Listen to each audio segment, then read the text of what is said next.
This is Friday Evening's Undercard. On our wrestling show today, 2 championships change hands. Sami Callihan shows the world he's a spitter, and a man goes home to make a sandwich.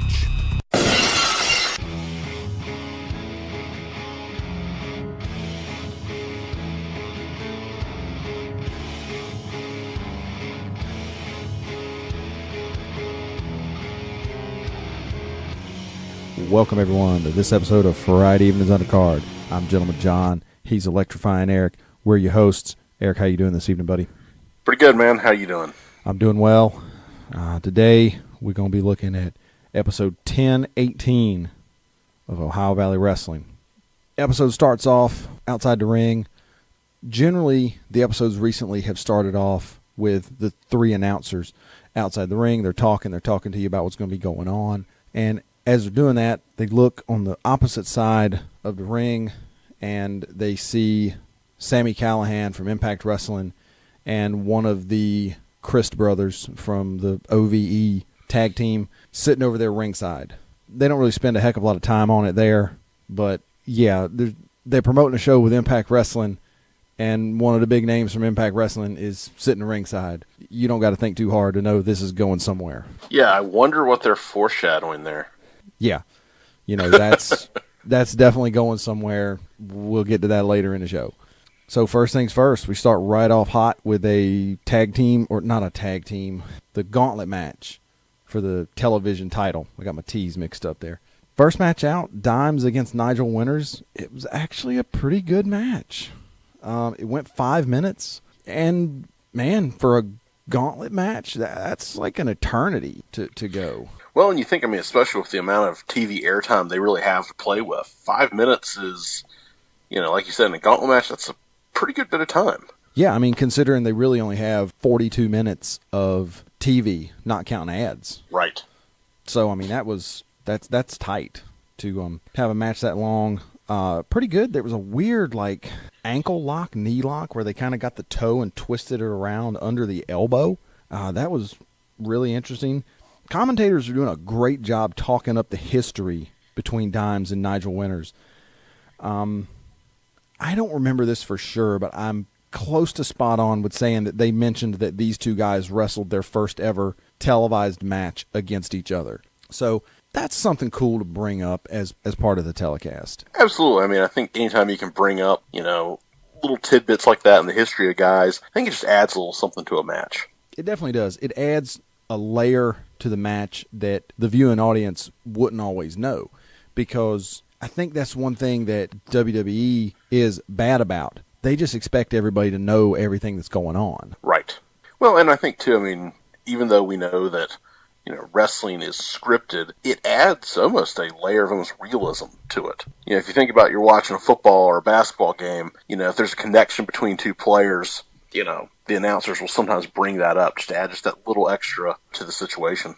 Yeah, it does add something to it, to where it's like, oh, this guy is playing in the Super Bowl this year, but last year he played on the other team that's in the game. Now, that doesn't happen very often, but obviously it does happen. Yeah, and I think it also, when you're looking at possibly building a storyline down the road, it's always nice to kind of have that. You never know, guys have some chemistry in the ring. Might lead to something down the road. For sure, and just little bits. It's like you just drop a little something in here, and then 2 years later, maybe those guys are still working for you and you want to run a program with it, and you just go back to it. Yeah, and I think it's one of those things, you drop it in, it doesn't really take away from anything.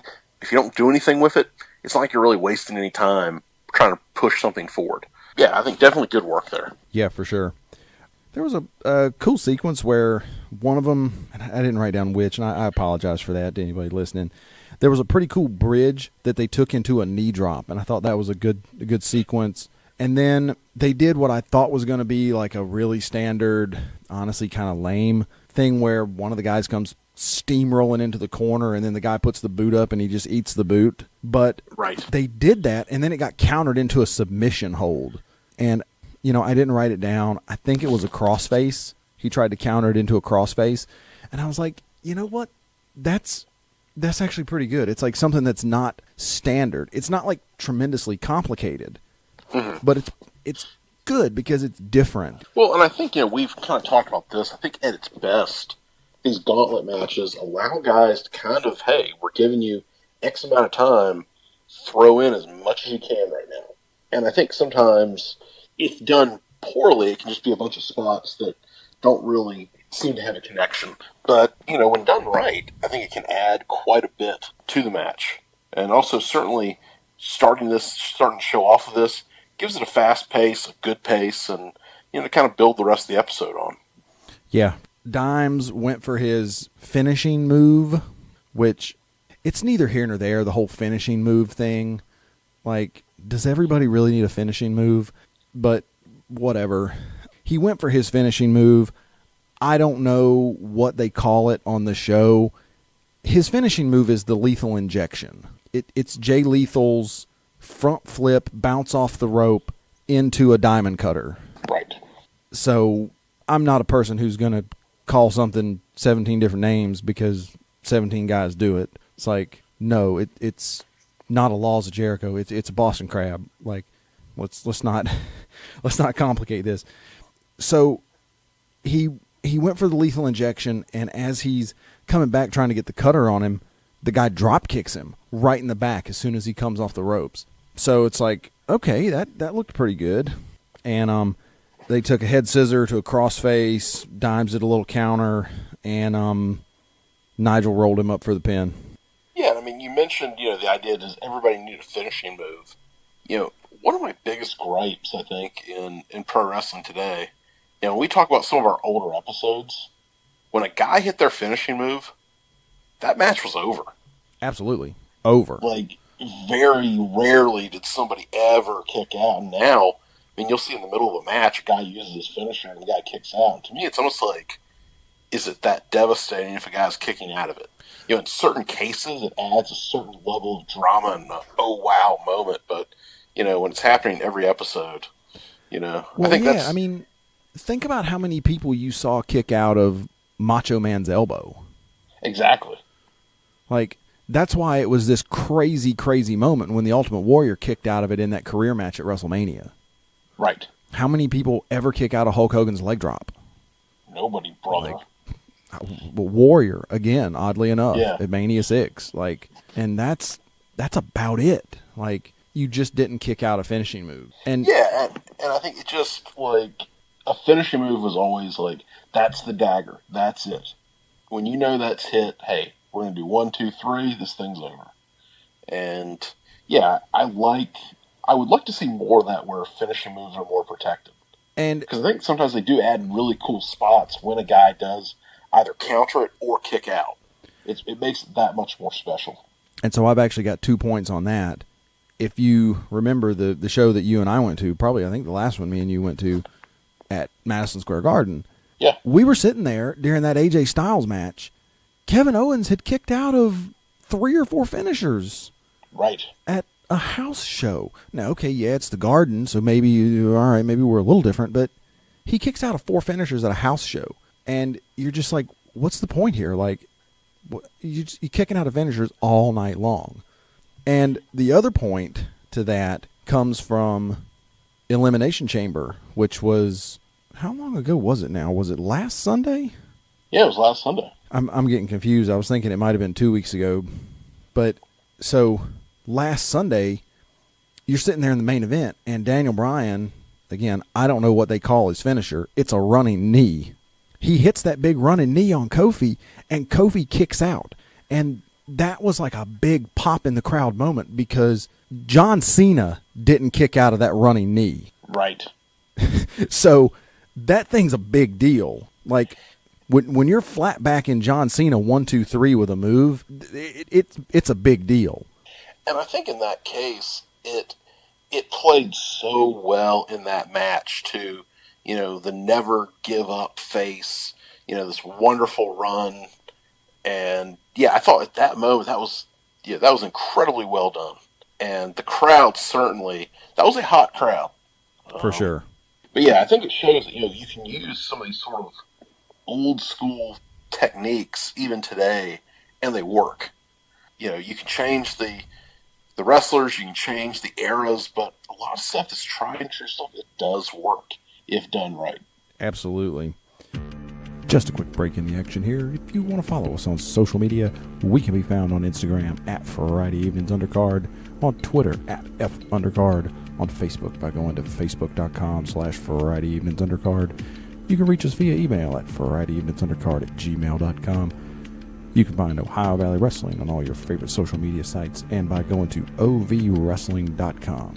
Please have a listen to our fantastic interviews with Tony Gunn and Sam Thompson. Also, be on the lookout for our interview with King's Ransom coming out shortly. If you like what you hear, please subscribe and give us that 5-star review on iTunes. It'd mean a lot to us. Now, back to the action. So anyway, back to the gauntlet match. The next match was Nigel Winters against Drew Hernandez. Drew's basically running this big gimmick where he's kicking people low. And unlike Shinsuke Nakamura, it actually kind of works. So you had a good counter to a sleeper by Nigel. Hernandez goes over, takes the turnbuckle pad off. The ref gets distracted because now he's got to put the turnbuckle pad on. Drew kicks him in the groin, 3 count, end of match, minute 20 seconds. It got Drew over as a cheating heel, and that was that. Yeah, and I mean, it's a quicker match, but I think as you're looking at the pacing of this, it works. It worked well. Yeah, next match you had Drew Hernandez again against Justin Smooth. Coming out, they've got some history where Hernandez has hit him with the low blow a couple times. Smooth gets jumped, comes straight into the ring. He goes for his big kick. I actually know the name of the kick that he goes with. They call it the Street Justice. It's Sheamus's brogue kick if you don't watch the program all the time. Hernandez pulls the ref in the way. Then Drew goes for a low blow, and then Smooth kicks him right in the junk with the ref looking. DQ, and now Smooth is out, and guess what? We're going to have a new TV champion. That match went 3 minutes and 56 seconds. As best I can tell, there was a commercial break in between, 4.5 minutes or something like that. You want to add anything to that, Eric? No, I think pretty much just, we move on to, we're going to have a new champ. So, I think that's what kind of I like about these gauntlet matches is that we can, it creates a little bit of uncertainty, which is fun with a belt. Right. Sometimes we talk about belts changing hands a lot. We're not talking like Attitude Era title changes, but I think for a belt like the TV strap, this can work sometimes because it can give a guy a chance to carry the belt, but it's not a long-term investment. Right. And it kind of, it can create some good pops, create some heel heat. It can do a lot, and, I kind of like that, the TV title, for our, fans at home that may remember, the old school Jim Crockett or WCW days, the TV belt, you'd see it every episode. And it was kind of the workhorse worker that you'd have. They're going out every time this is TV. And so it was a good way to, sometimes build guys and give them here, at least in this, a mini run as a champion and see how it works. And I think in a territory like OVW, it's a good chance to, just kind of play with some things and see how they work out. And, I was looking at something last night, and this is not OVW related, but it is related to, championship belts changing hands. Jerry Lawler held the, I don't remember exactly what championship it is. You can look it up. Like the Mid-South, Mid-American Heavyweight Championship or something like that. He held that title 58 times in 10 years. So I think we're so used to thinking about the world championships where, in the other part of the program that we run where we're talking about 1980s WWF, you're sitting in the middle of a Hulk Hogan run. And this is 1987, and you're 25 years now into the WWF, and there's only been 10 champions. Right. Because you had Bruno, who held it for 7 years or whatever, and then he dropped it for a couple of days, and then Pedro Morales held it for 3 or 4 years, and then it went back to Bruno after another transition. And so we're used to that. Or you're used to seeing Ric Flair hold it for a year and a half and then drop it to Kerry Von Erich for 7 days and then hold it for another year and a half. Mm-hmm. And yet that's not really how the territory belts worked. They were always up for grabs and defended and lost a lot. Yeah, and I mean, I think in those days you had to give the fans something, and a title change works. I mean, we talked earlier about the show we went to at Madison Square Garden last year, and or I guess it was 2 years ago now. It was 17. Yeah, man, time flies. But I mean, that was for us to see a belt change at a house show for WWE. That doesn't happen very often. No, it doesnn't happen at all anymore. And so that was a cool moment and kind of an old school feel. And so I think it is for one, this, as I said, going back to these gauntlet matches, it creates some uncertainty, and it doesn't really hurt the guy holding the belt if he loses. Even if you're trying to build a guy, it doesn't really hurt him necessarily. And, right, especially losing by a DQ like this. Right, yeah, I think it was, there's a way, there's ways you can book a gauntlet match and it's just absolutely terrible. But, this, I think it worked. So some definitely good work by, everybody putting that together. Absolutely. And then you go to the next match, Shiloh Jones against Drew Hernandez. Hernandez is still down, okay? He got kicked in the junk. He's still on the ground. Shiloh comes in. He does a spin-a-Rooney and then pins Drew with one finger. You mean the Shiloh Rooney? The Shiloh Rooney, yeah. And so that's that. That's one of those things that's kind of interesting to see because I watched it was like a clinic or something that Al Snow did for wrestling school students. And he was talking about like the things that people in the crowd actually know is real. Like every male in a crowd, they may not know what it feels like to get just straight up kicked in the groin, but everybody out there knows what it feels like to have something impact you in the groin. Oh yeah, even if you've never felt the full fury, it's not something you want. Right, yeah, like you try to get off your bicycle wrong and just a little nudge and like you're on the ground. And so, yeah, we get it. The guy got kicked in the groin. He's still going to be laying on the ground. And I know he's still going to be laying on the ground because I'd still be laying on the ground. Absolutely. And I don't care how big your pythons are, brother. You get kicked in the groin, you're going to be on the ground for a while. I mean, and it's something that I think everybody can relate to. And let's see what's next. Last match of the gauntlet, you get Shiloh and Melvin Maximus. You get some interesting stuff here. Shiloh gets knocked over the top rope right out in front of the OVE guys. Sami Callihan's heckling him a little bit. He comes back in. He's trying to hit Melvin with some punches, and Melvin's no-selling it, which honestly he should be because he's about 5 inches taller and probably 100 pounds heavier than Shiloh. DL3's outside the ring, distracts Melvin. Shiloh hits him with a Superman punch. Again, I don't know if that's what they're calling it on TV. I didn't hear him call it a specific thing. It's a Superman punch. Hits him with a roll-up, feet on the ropes, and they're held by DL3. Shiloh for the win. New champion, Shiloh Jones. Yeah, I think, certainly the old feet on the ropes, always a nice touch. But, yeah, I think it works. We get a new television champion. And, I thought it just worked really well in how they played it all off. I think everybody played their role incredibly well in that sequence. Yeah, all in all, it was a good match.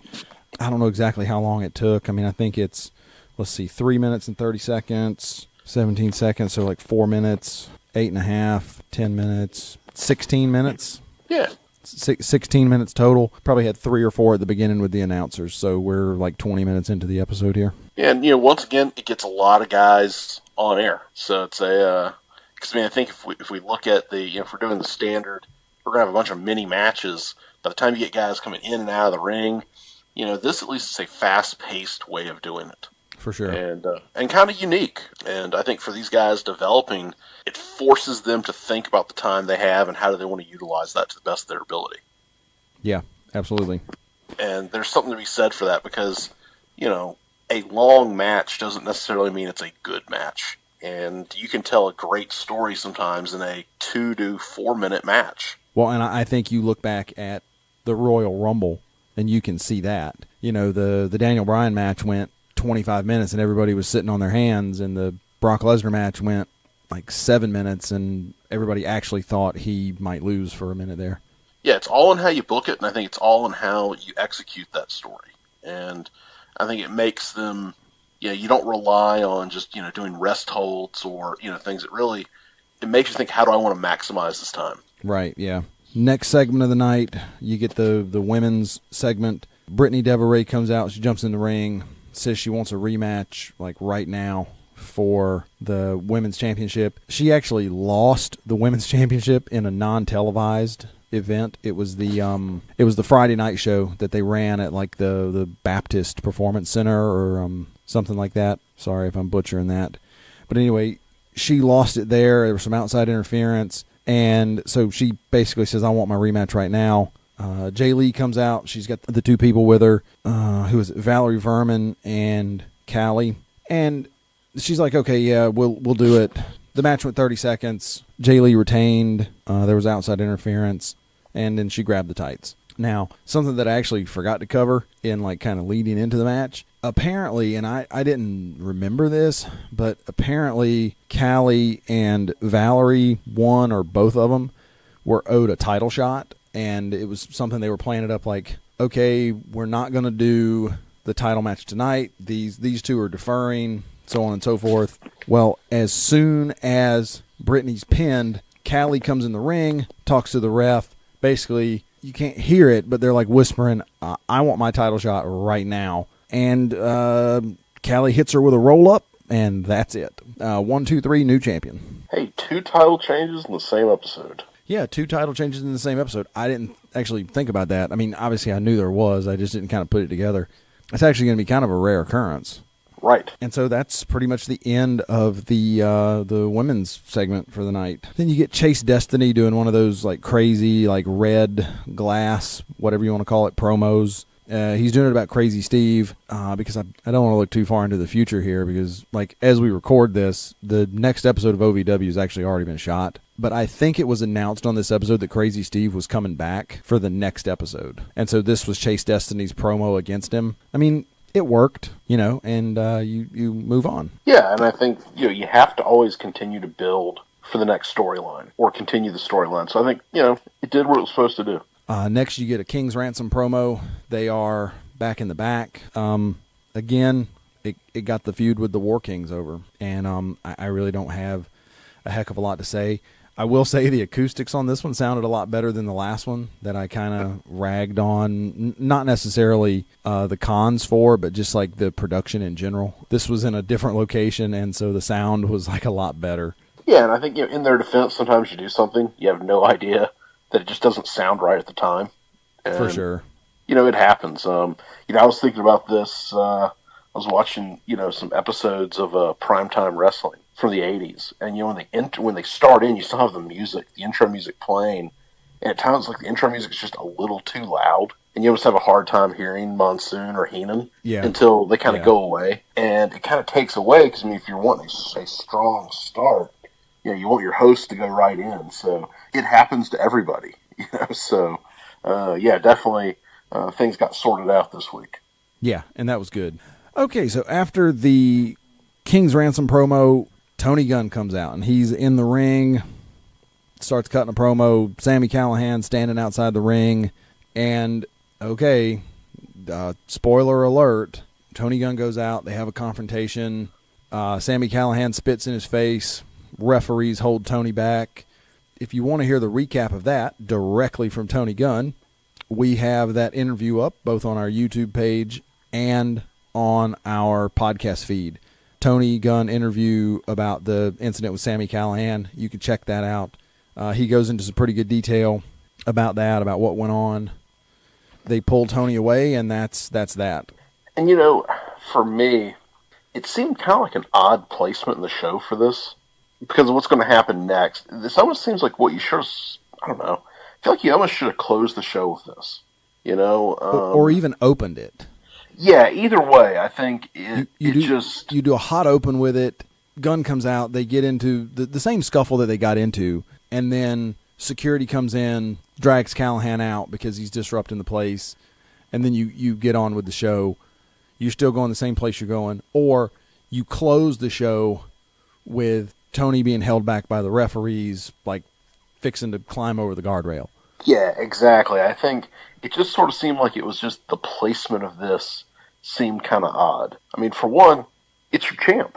That either usually is first or last on a show. And unless it's like, an interview segment or something like that. But Right. I don't know. I think this would have, I don't know. To me, it would have felt better at the end or at the start. I think, you can always do the old Monday Nitro ending, we're out of time, but the tape machines are rolling, Yeah, exactly. It just, it like, you have chaos, and people want to know, man, what's going on? It just gives you that extra reason to want to tune in next week. Absolutely. So after they get kind of cleared up from that, you get another one of the crazy clown vignettes. I actually took some time to go look up who this guy is. His kind of like tagline name is the Warlord of Weird, and his ring name is Sin Bodhi. Nice. He wrestled on SmackDown. He had 2 matches on SmackDown as under the name Kazarni. Ah, okay. I remember him. He actually had a lot of promos before, too. They actually kind of built that for a while. I want to say, isn't he like a friend of Edge and Christian's? That I don't remember. For some reason, I think reading about him, there's some connection there. Or that could just be something totally I've invented in my head. But for some reason, that sticks out. So you have that segment. He's coming on the show at some point in time. I really don't want to talk bad about stuff, but the guy's primary work now comes from a show called Freak Show Wrestling. So, not sure what to think. Yeah, I think it's one of those things we'll just have to see how it plays out. And after that, I really don't. I want to try to not be terribly negative about the next 2 segments. I really don't. So, okay. Because the first part of it, I don't understand why they're doing it. And the second part is just something that I don't think ever works anywhere. There was one time the second part worked, and we'll get to that. So the first segment, Cash Flow comes out, and he said he's going to do a chop shop challenge. He pulls out a wad of money and says that anybody that can come out and beat him in a chop challenge will get $1,000. And out comes this cavalcade of guys that are at least 6 inches shorter and at least 100 pounds lighter than him. Yeah. Yeah, I think it kind of harkens back. Remember the old Master Lock challenge of Chris Masters? Yes, I do remember that. I think there's times where these things can kind of work sometimes. But this one, this segment just didn't really do much for me. So I'll run through who came out. Ashton Cove came out first. He's got the X's on his nipples, and I still have no idea why he's doing that. That's actually a well-known protective move to protect your nipples from chops. Well, in this case, actually, it probably is a good thing that he's got that on. But so he also undoes his wrist wraps and puts those across his chest too. And so he takes one chop. He falls like he was shot with a howitzer and taps it out. He's like, I'm done. Then you get KTD out. He takes 2 chops, gives 1. He's done. Apollo comes out. He basically gets in the ring and says, I'm too old for this crap. I'm going home to make a sandwich. Hey, nothing wrong with that. I guess it wasn't even worth it for him to try to get the $1,000. He's well off enough. William Lutz comes out. He takes 3 chops. Done. Best thing I can say about him is that his pants look like they were designed by Brutus the Barber Beefcake. That's a quality look. Black. They were black, and obviously Brutus was pink and purple and stuff. But so they were black, kind of had the cutouts, kind of had some frills and stuff. It's that looks like Brutus. Actually, could we even go deep dive and say that's maybe from his Zodiac time when he had 27 gimmicks in WCW? Well, that's true. I think I even forgot about Zodiac. I didn't remember that one. I try to forget it, but certain things just take up space in your brain. That's true. All right, last guy out, Sam Thompson. Friend of the show. Friend of the show. We had an interview with him. Again, if you want to listen to that, that's on the podcast feed. So, just scroll down a little bit from where you're listening to this one, and it'll be right there. He took 5 chops. he's like suffering in the corner. He's still in. He hasn't given up. And Big Zoe comes out, and obviously Zoe, again, he's a hoss. He comes out and says, I'll challenge you for your money. And then, obviously the jig's up. Cash says, you know what, this deal's closed. I'm out of here. And there he goes. Now, I thought this part actually kind of worked. You get the underdog that's staying in. You have the really, dominant, Cash there that's just kind of, hey, why are you still here? You get the babyface to come out. Everything works. It builds to a potential. You can have the underdog against Cash, or you can have Zoe against Cash. I think it builds to something. And that works. I think had they only done Sam and Cash and Zoe, had they only done that portion of the segment, I probably wouldn't have hated on this segment so bad. But bringing the other 4 out, yeah, that was my issue. Okay, so I was looking at this. I watched it on YouTube, and I was watching it, and I'm like, this segment has taken an eternity. So I go back and time it. The segment started, Cash Flow's music hit as they're coming back from commercial at 35 minutes and 38 seconds. That segment ended at 48 minutes and 59 seconds. So, so I mean, that's, what is that? 13 minutes and 21 seconds that you spent on this thing when your women's champion only got 3 minutes? Right. And that was for 2 matches and a title change. And then your heavyweight champion, like your main event, should be the main event. The main event only got maybe 5. I didn't time that segment, but it's really only about 5 minutes at most. Yeah, it just, I mean, even if you want to bring 1 or 2 guys out at the start, just to kind of build what we're doing here, that could even work. But yeah, it just really dragged on. I think it picked up at the end because at the end it told a story. It built to something. It had a purpose. And I think sometimes in wrestling we do things just to do it.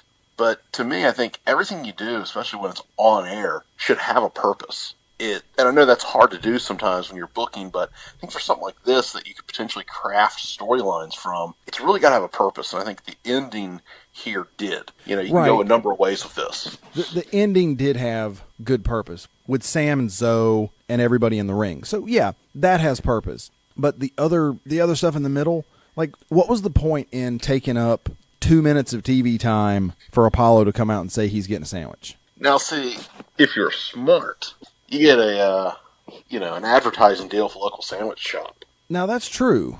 That's true. So you're right. That would work. I mean, if you're going to make money on it, If you have advertisers and they're going to pay you $1,000 for this guy to come out and say, I'm going to the Jimmy's sandwich shop down the street to get me a sandwich, I'm out of here. Okay. Cool, we get it. Make your money. That's different. Yeah, you got to make money. Like, this is a commercial endeavor. Like, where this is not a charity. But yeah, just the whole segment, it was rough. Yeah. And then the final segment of the night. Okay, let's bring everybody up to speed with what's going on here. Dustin Jackson and Colton Cage used to be a tag team. They busted up as a tag team. They had some matches. Colton called Dustin's girlfriend out of the crowd one night. And the 2 guys sort of got into it at ringside. They had a blow-off match at the big, and sorry, I don't remember if it was the Saturday night event or the Friday night event, one of the 2. Big blow-off, no DQ match. They come out the next week, and they're fighting outside the ring. This was during the TV title match last week. And then Dustin basically just forearms his girlfriend right in the face, knocks her out. So there. That's what you're at here. She's sitting in the crowd with, like, purple... Okay, she legitimately looks like she got the side of her head knocked in. Okay, black and blue. Okay, we get it. He's out trying to apologize. Then you see Colton Cage coming from the back with Louisville PD. They put Dustin in the cuffs, walk him out, put him in a cop cruiser out back. Of course, the girlfriend's running after him. Don't take him to jail. Don't take him to jail. And they drive off, and that's the end of the show. Yeah, I'll admit, this segment kind of didn't sit well with me. I know in pro wrestling before we've had moments where the female gets accidentally, but I don't know, it just kind of, I always feel sort of uneasy when we're doing anything that kind of hints at violence like that, if that makes sense. Yeah, and I'm with you. And for me, I'm just never a fan of bringing the girlfriends and stuff into the feuds. You know what I mean? Yeah. Very rarely does it work. I think back when Shawn Michaels was feuding with Chris Jericho, probably 10 years ago, that worked. It created heat. But I think sometimes, when a guy's getting hauled off in cuffs for basically, abuse, that's a real life issue. Like, that, I don't know. I think there's sometimes where, wrestling, as we all know, and part of what we love is that, they kind of can go up to that line of society and sometimes lean over it or just simply just plow right through it. But I think in sort of the era that we're in now, I don't know if these storylines sit as well as maybe they would.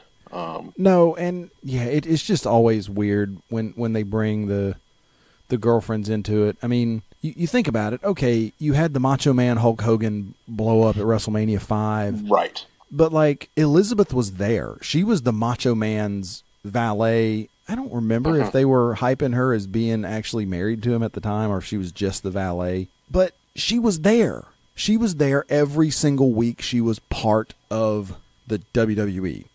And so that made sense.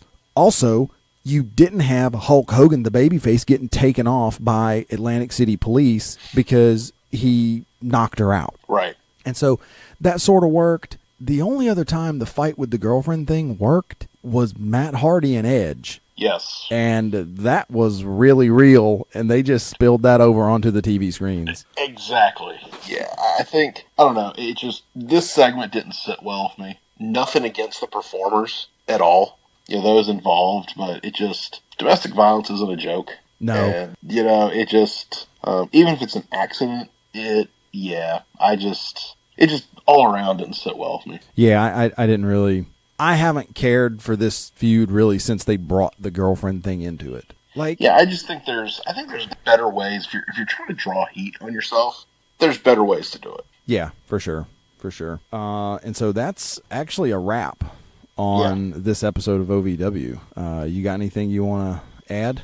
No, I think just I would have probably preferred everything with Tommy Gunn either to lead off or end the show. Tony Gunn? Yeah.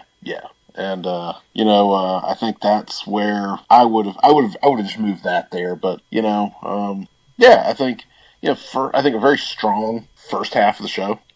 Kind of tailed off at the end, but I think we have some directions that this thing could go moving forward with some storylines, and which if we're looking to advance that, it did that for the most part. Yeah, the first 35 minutes of the show were really good, and then, or at least as I was watching them without some of the commercials, first 35 minutes really good. The last 17 or whatever, I'm not. It didn't thrill me. Yeah, and I think that's some of these things. I think what they ended the show on could have easily worked in the middle of the episode. Like if they would have moved that to the middle, and then take the women's championship and everything with Tony Gunn, I think that would have worked fine. Like the placement of it, it just sort of seemed kind of just out of place, at least to me. Yeah, it's odd for basically your TV main event to be one of your baby faces getting taken to jail, like because that's what your TV main event was your baby face getting hauled off. And I think if you do it in the middle of the show, you can always even sort of tease. Fans will. We'll try to get you more word and update as soon as we can. And then I think, I thought the placement of it was very odd. Yep, absolutely. Well, hey, that wraps up this OVW review. We hope everybody enjoyed listening. Look us up on social media, send us an email, and if you got any questions, we'll answer them on the air as best we can. Thanks for listening, and have a good day, everybody.